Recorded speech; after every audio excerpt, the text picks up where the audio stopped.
At 4, it is happening again. Another person struck and killed by a train in Red Bluff. The man was killed on the tracks early this morning. Action News Now reporter Camille Acevedo is live in Red Bluff. Camille, what have you learned?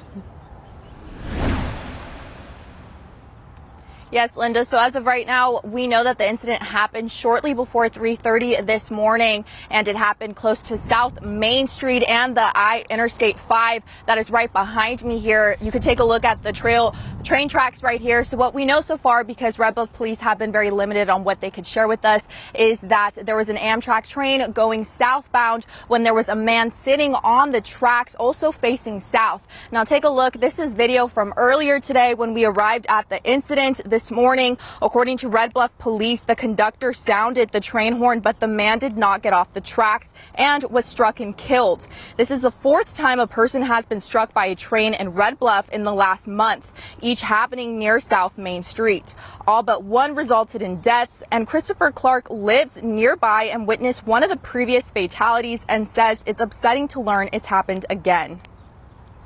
I think it's terrible. I think it's horrific, and being a witness to one of the accidents makes it even more traumatic for me.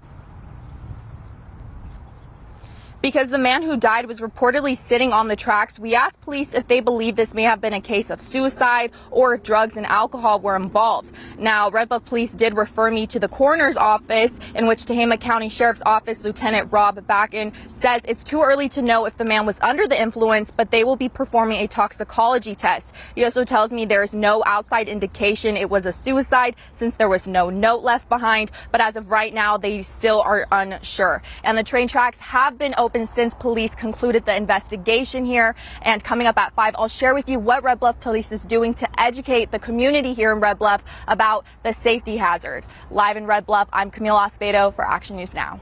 All right, thank you, Camille. The identity of the victim will not be released until their family is notified.